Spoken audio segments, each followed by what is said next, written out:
없는 장례식입니다. 저는 오형제 중 사남으로 태어났습니다. 성격이 유별나셨던 할머니가 우리 집안에 복음의 씨앗을 뿌려주셔서 5 형제 중 제가 유일하게 구원을 받았습니다. 그러므로 너희 몸을 하나님이 기뻐하시는 거룩한 산제물로 드리라는 말씀처럼 형제들의 구원을 위해 나의 몸을 드리는 수고를 해야 하지만 저는 형제들을 잘 찾아가지도 않았습니다. 그 대신 가끔 돈을 빌려주거나 전도 주일에만 일회성으로 성경책을 사주었습니다. 바울 사도는 너희는 이 세대를 본받지 말고 라고 분명히 말합니다. 하지만 저는 명절에 형제들을 만나면 예수 믿으면 회사에서 인정받고 돈도 많이 벌고 장가가서 아들, 딸 낳고 행복한 가정을 이룰 수 있다. 오직 성공이 최고이니 물질 축복을 얻기 위해 교회에 나와 예배를 드리라고 강권하곤 했습니다. 그러다 재작년 셋째 형이 객지에서 고독사하는 사건이 찾아왔습니다. 저희 5형제의 이름은 첫째 형은 성공, 둘째 형은 장수, 넷째인 저는 명철, 막내는 견고함이란 뜻인데 셋째 형만 그냥 세 번째라는 별 볼 일 없는 뜻입니다. 그런 셋째 형이 빚도 없이 산재물이 되어주어 손님이 없는 형의 장례식장에 저희 형제들이 20년 만에 모두 모이게 되었습니다. 현재 큰형은 객지에서 독신으로 홀로 지내고 있고 둘째 형은 고향에서 어머님을 모시며 살고 있고 동생은 오랜 실직의 광풍 가운데 있습니다. 바울은 마땅히 생각할 그 이상의 생각을 품지 말고라고 했지만 저는 빨리 성공해서 힘든 형제들을 도와줘야겠다고 생각했습니다. 그리고 언제가 될지 모르는 그때만 바라며 당장 힘든 형제들은 나 몰라라 한 채 물질을 허락해달라고 지성으로 새벽제단을 쌓았습니다. 이젠 하나님의 기뻐하시는 뜻이 무엇인지 분별하여 세상 가치관과 기복신앙을 버리고 형제들의 구원을 위해 섬기기를 원합니다. 적용하기입니다. 명절에 고향에 내려가지 않는 형제들을 만나 함께 식사하겠습니다. 형제들을 주일 예배에 초대할 수 있도록 공동체에 기도 부탁을 하고 일주일에 한 끼 금식하겠습니다. 해서요. 정말 이 전도도 일회성으로 성경책을 그냥 이렇게 사주고 그리고 예수님 믿으면 성공하고 복 받는다 이런 식으로 했을 때 결국은 그게 구원으로 연결되지 못하는 부분들이 있었다라고 하잖아요. 그런데 이 셋째 형이 고독사하는 사건이 오게 되어지고 그것으로 인하여서 정말 이 형제들의 구원을 위하여서 다른 반응으로 이제 나아가게 되었다라는 그런 묵상 간증입니다. 오늘은요 로마서 12장 1절부터 8절까지인데요. 이 12장부터는요 이제 중요한 것은 11장까지는 우리가 어떤 자인지 알았잖아요. 우리가 정말 죄인이고 모든 사람이 죄를 범하였으면 하나님의 영광에 이를 수 없겠었고 우리가 구원받은 것은 정말 말도 안 되는 은혜였다라는 것이겠죠. 그렇다면 그 은혜를 알면 이제 어떻게 살아야 될까요? 나 이제 죄 지어도 회개하면 용서받으니까 라는 태도가 아니라 이제는 다른 삶으로 나아가야 된다라는 게 이제 실천적인 부분이 나와 있는 거예요. 이제 실제적으로 이제 우리가 어떤 삶을 살아가야 되는가, 내가 바른 믿음을 가졌다면 살아내야 될 삶이 나와 있는데요. 1절에 그러므로 형제들아 내가 하나님의 모든 자비하심으로 너희를 권하노니 너희 몸을 하나님이 기뻐하시는 거룩한 산제물로 드리라. 이는 너희가 드릴 영적 예배니라. 그러므로가 중요해요. 그러므로 이제 어떤 은혜를 받았는지 안다면 그러므로 형제들아, 바울이요 이 로마 성도들을 본 적도 없고 신앙의 연수가 사실 바울이 더 길지 않겠습니까? 그러나 형제들아 라고 이렇게 이 말씀을 시작하잖아요. 동등한 관계로 보고 있다라는 거죠. 그러니까 우리도 누군가에게 예수님을 전할 때 또는 같이 교회 공동체에 속할 때 필요한 것은 이 동등한 관계로 봐야 한다라는 것이에요. 그런데 자꾸 우리는 높은 데서 낮은 곳으로 바라보는 식으로 다른 사람을 바라보고 있지는 않냐라는 것이죠. 그렇기 때문에 집에서도 그렇고 직장에서도 그렇고 구원의 역사가 일어나지 않는 것은 네, 이 형제들아라는 이런 고백이 실제적으로는 없기 때문이 아닐까 생각을 해보게 되는 거죠. 그리고요, 내가 하나님의 모든 자비하심으로 너희를 권한대요. 하나님의 모든 은혜로 너희를 권한다라는 것은요, 우리도 이것으로 다른 사람을 권면해야 됩니다. 하나님의 자비하심으로 권면을 해야 되는데, 문제는 내 자비함으로 이렇게 다른 사람에게 권할 때가 많다라는 거죠. 내 자비, 내 사랑, 이거 사실은 제한적일 수밖에 없겠죠. 그러니까 하나님의 모든 자비하심에는 뭐가 들어가겠습니까?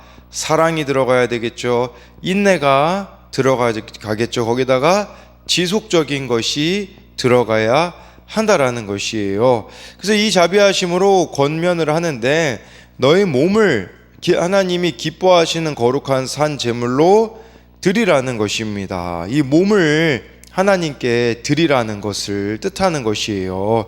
삶 전체를 이제 하나님 중심으로 살아가야 된다라는 것이죠. 그다음 산 제물로 드린다는 것은 내 자신이 제물이 되는 것이잖아요. 네, 그렇죠. 이 제물이라는 것은 우선은 구약을 보면 죽임을 당해야 되지 않았습니까? 그래서 이와 마찬가지로 우리가 죽어져야 됩니다. 부모님, 식구들 섬기는 것도 내가 죽어지지 않으면 할 수가 없는 거죠. 날마다 큐티로 개인 예배 드리고 또 이 공예배 빠짐없이 참석하는 것도 내가 죽어지지 않으면 할 수 없습니다. 그렇게 하나님을 만나게 되어지면 전도로 이어질 수밖에 없고, 그 삶이 하나님이 기뻐하시는 산 제물로 드려지는 거예요. 이 거룩한 산 제물이다 라는 것을 봤을 때 그러니까 우리가 하는 모든 활동들이요, 구원과 거룩으로 연결이 되어져야 한다라는 것입니다. 나의 몸도, 시간도, 관계도, 취미도, 꿈도 다 이 구원과 거룩으로 연결되어져야 한다라는 것이에요. 네, 그랬을 때 이것이 영적 예배다. 너희가 드릴 영적 예배다. 영적이라고 하니까 좀 여러 가지 이미지를 가질 수 있는데, 사실 원어로 보면요, 이것이 합리적인, 합당한, 적당한 예배다라는 뜻이에요. 이게 원어로 봤을 때요. 그러니까 이렇게 삶의 예배가 우리 가운데 있어야 된다라는 것이겠죠. 그러니까 주일에 그 예배 한 번만으로는 안 되는 것이 분명하다라고 볼 수가 있는 것이겠죠. 그래서 이것에 대한 적용은 분노하심이 아니라 하나님의 자비하심으로 권해야 하는 것은 무엇입니까? 우리는 우리 말을 안 들으면 쉽게 분노하지 않습니까? 그러나 하나님의 자비하심으로 누군가에게 권해야 하는 것은 무엇이 있는가를 봐야 되고요. 내가 기뻐한 예배가 아닌 하나님이 기뻐하신 예배가 되려면 어떤 습관부터 바꿔야 합니까? 네, 예배에 대한 태도의 변화가 우리들 가운데도 필요하다라는 것을 말씀드리는 것이고요. 내가 하는 것들 중에 구원과 거룩으로 연결되어야 하는 것은 무엇입니까? 그래서 우리가 하고 있는 취미생활부터 여러 가지 시간들과 다 이런 영역에 있어서 이걸 구원과 거룩으로 연결시켜야 되는 것들은 우리에겐 어떤 영역이 있는지도 한번 생각해 봐야 합니다. 2절에요. 너희는 이 세대를 본받지 말고 오직 마음을 새롭게 함으로 변화를 받아 하나님의 선하시고 기뻐하시고 온전하신 뜻이 무엇인지 분별하도록 하라 라고 말씀해 주고 있습니다. 우리에게요, 이 세대를 본받지 말라고 말씀해 주고 있어요. 쉽게 말하면요, 이 세대를 본받지 말라는 게 무슨 뜻일까요? 저는 한마디로 십자가 지는 삶이다 라고 생각해 볼 수 있는 거죠. 왜냐하면 예수님이 왜 십자가에서 죽으셨습니까? 이 세상과 정반대의 가치관을 가지고 사셨기 때문이에요. 저와 여러분들이 그 예수님을 알아간다는 거, 믿는다라는 것은 십자가 지는 삶을 살아야 한다라는 것이에요. 그런데 이것이 우리의 노력이나 이런 걸로 됩니까? 안 되죠. 그래서 여기 보면요,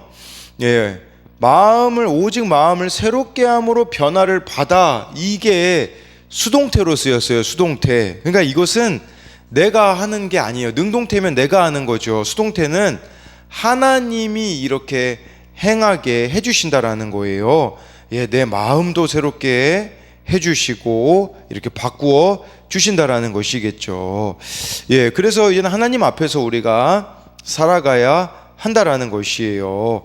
그런 관점으로 보자면요, 이 세대를 본받지 않도록 하나님이 나에게 허락해 주신 환경이 있어요. 이걸 우리가 겸손한 환경이라고 하는 거죠. 근데 이 겸손한 환경은 비천한 환경일 수 있고 광야 같은 환경일 수 있습니다. 그러나 이 세상을 또 하나님께서는 우리에게 본받지 말라고 자꾸 없어지게도 하시고 망하게도 하시는 것입니다. 이것이 이 세대를 본받지 않는 최고의 방법이기 때문인 것이죠. 그리고 여기 하나님의 선하시고 기뻐하시고 온전하신 뜻이 무엇인지 분별해야 되잖아요. 근데 우리에게 이런 분별력이 있습니까? 없죠. 그래서 우리가 해야 되는 게 무엇입니까?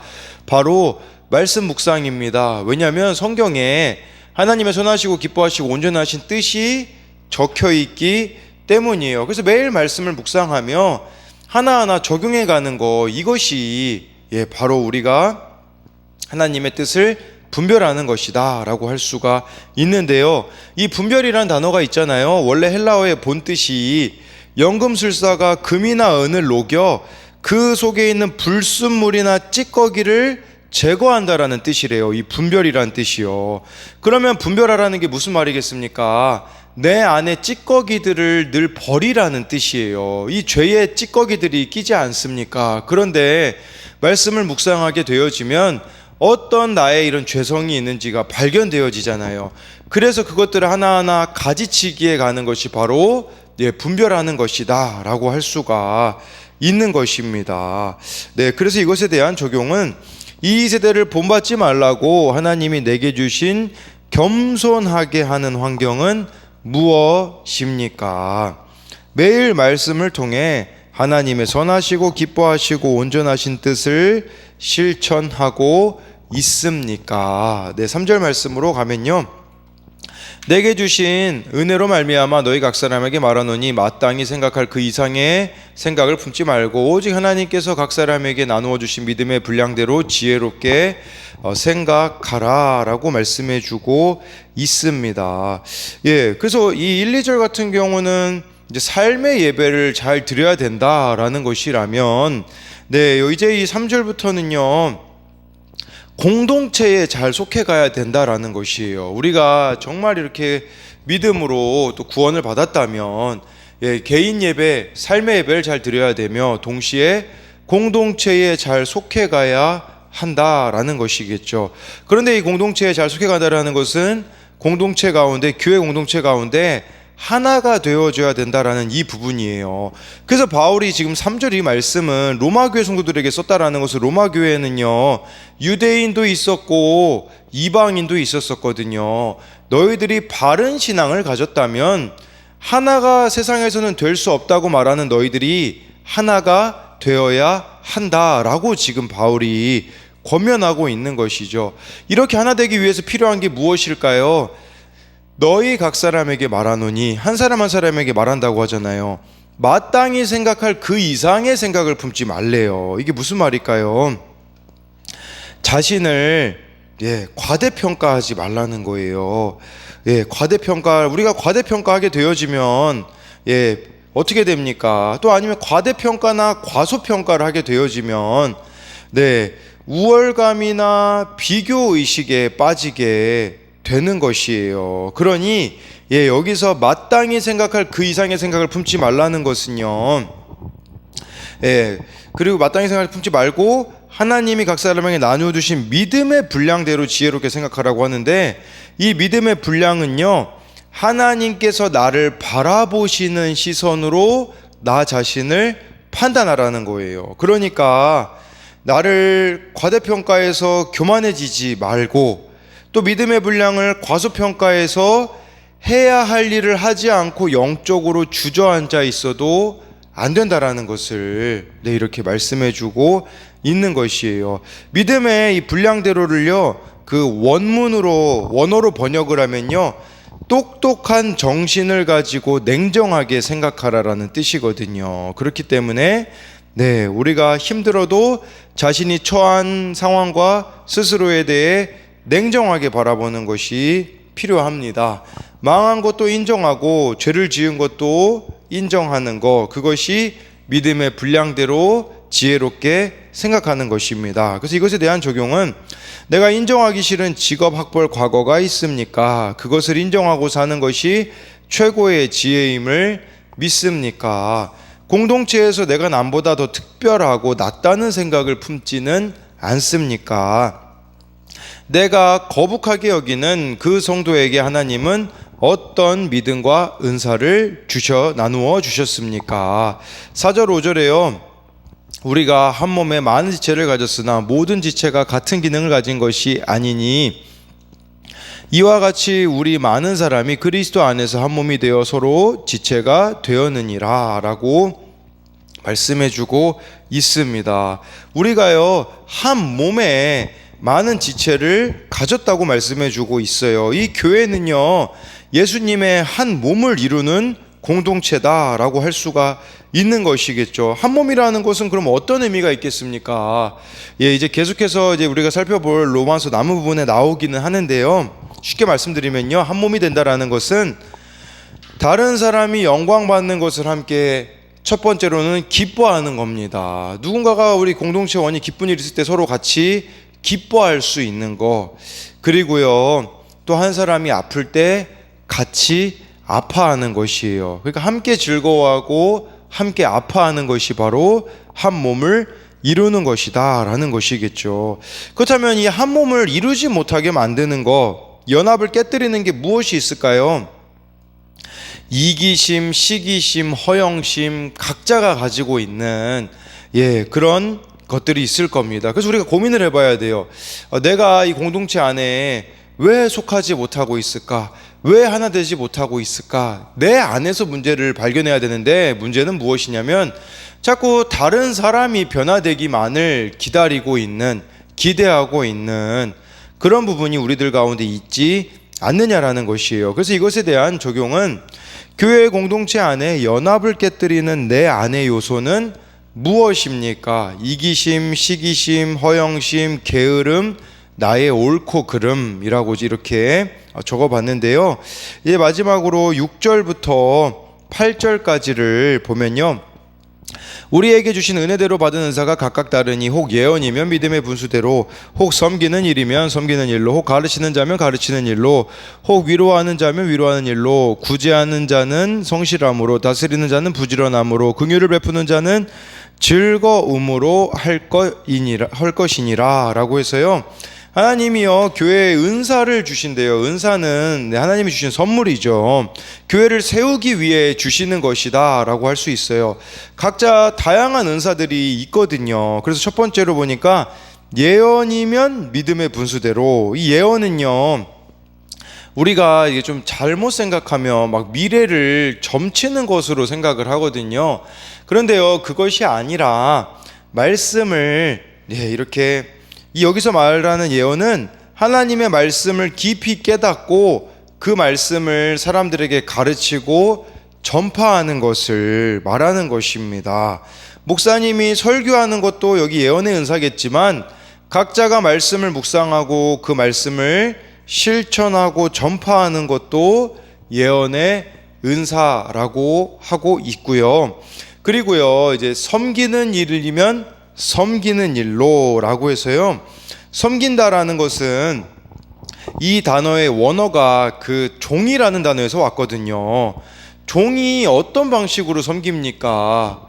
주인의 눈높이에 맞춰서 섬긴다라는 것이 되겠죠. 그러니까 우리가 섬기는데 자꾸 사람들이 알아주지 않는다라고 힘들어 하시는 분들이 있어요. 그런데 종의 위치에서 섬긴다라는 것은 주인이신 하나님만 기쁘시게 한다라는 그 중심이 우리 안에 있어야 한다라고 볼 수가 있는 것이겠죠. 그리고 이 섬김은요 자기 입맛을 따지지 않는 섬김이에요. 근데 우리가 이렇게 섬기다가 사실 절망할 일이 있잖아요. 왜 그러냐면 내게 돌아오는 게 없어 보이고 상대가 당연하게 여기는 경우가 많잖아요.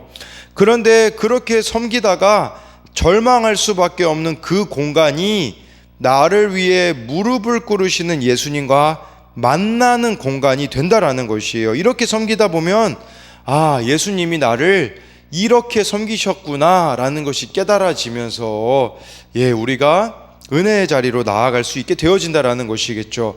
가르치는 자면 가르치는 일로 라고 이렇게 말씀해 주고 있는데요, 가르친다라는 것은요, 삶으로 본을 보이고 도전을 준다라는 의미가 있어요. 그리고요, 가르치는 것은 저장하는 것이에요. 뭘 저장합니까?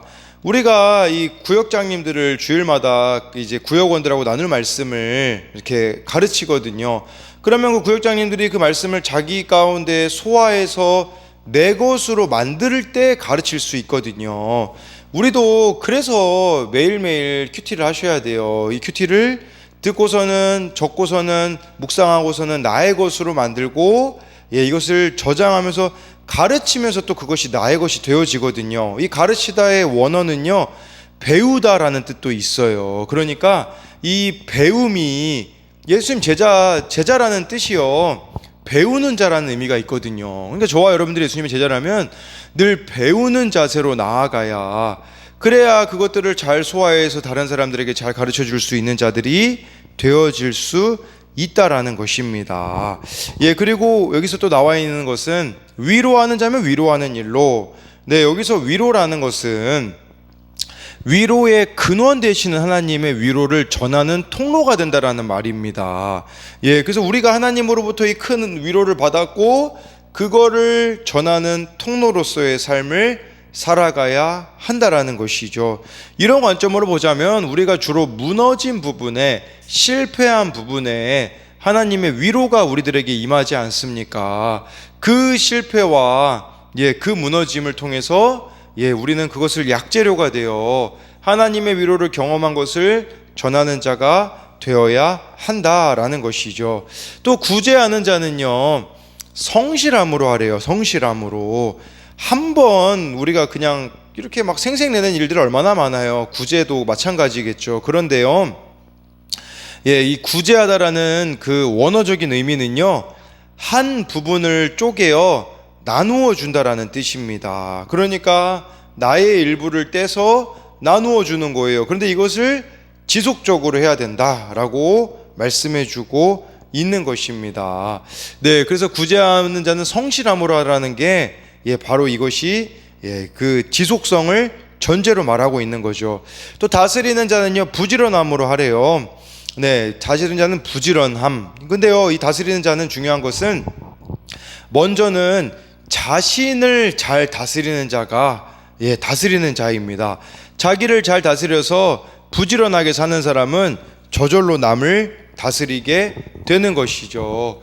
긍휼을 베푸는 자는 즐거움으로 할 것이니라. 이 긍휼이란 단어가 창자가 뒤틀리는 그런 고통을 동반하는 단어거든요. 근데 이것이 어떻게 즐거움이 될 수 있겠습니까? 그것은요, 남을 위해 흘리는 눈물의 이면에는 기쁨, 즐거움이 있습니다. 이 즐거움이란 단어가요, 원어로 보면 은혜롭다라는 단어에서 파생이 되었거든요. 그러니까 주님의 은혜가 긍휼의 원동력이 된다라는 것이에요.